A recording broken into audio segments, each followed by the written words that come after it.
Alors, en fait, cette expérience, elle a toujours été destinée à simuler un peu ce qu'on appelle la matière cométaire.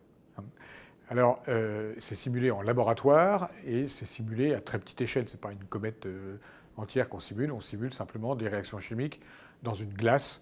Ces glaces sont observées dans le milieu interstellaire, elles sont aussi observées dans les comètes. On a une certaine logique à essayer de les reproduire en laboratoire. On les irradie avec du rayonnement ultraviolet, comme ça se passe dans le milieu interstellaire de manière assez normale, et on crée à l'intérieur une chimie assez complexe, qui est en fait une chimie organique.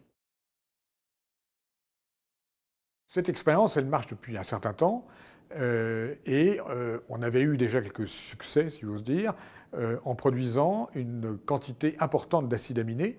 À un moment donné, les acides aminés, on commence à se dire, bon, on en a trouvé pas mal, ça marche bien. Et puis, s'est posé la question de savoir, mais est-ce qu'on a des sucres dans ces glaces? Parce que les acides aminés, ça vous donne en principe les protéines, ce qu'on appelle le métabolisme. Et finalement, les sucres, c'est tout de même ce qu'on appelle, disons, un des supports au matériel génétique. Par exemple, ce qu'on appelle l'acide ribonucléique ou l'acide désoxyribonucléique, l'ARN ou l'ADN. Ils sont en fait structurés par la présence de sucre, et en particulier d'un sucre spécifique qui s'appelle le ribose. Réellement, est-ce que ce modèle, parce que le modèle, l'idée qu'on en a, peut s'appliquer dans une comète, dans les grains interstellaires éventuellement? Eh bien, effectivement, j'ai tendance à dire oui.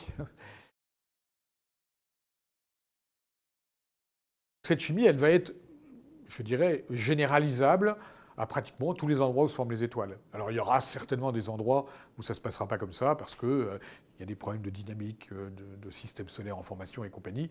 Donc je ne dirais pas que ça s'est passé comme ça partout. Mais au moins, je ne pense pas que ce soit quelque chose d'exceptionnel. Je pense que c'est quelque chose qui peut se généraliser quand même à un grand nombre de systèmes. Une étape, évidemment, à mon avis, cruciale derrière, ça va être de se dire où est-ce qu'on va chercher du ribose. Dans une comète, par exemple, on pourrait citer Rosetta, la comète Chury et autres.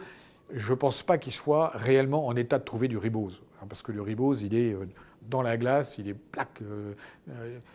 Je ne connais pas exactement le type analytique qu'on peut faire derrière, mais je ne pense pas qu'on va trouver comme ça. Le ribose, il faut le trouver, par exemple, dans une météorite que vous avez en laboratoire, dont vous contrôlez vraiment mieux l'aspect analytique, et vous allez éventuellement sortir du ribose. Et je pense qu'effectivement, c'est ce qui va être fait, en fait.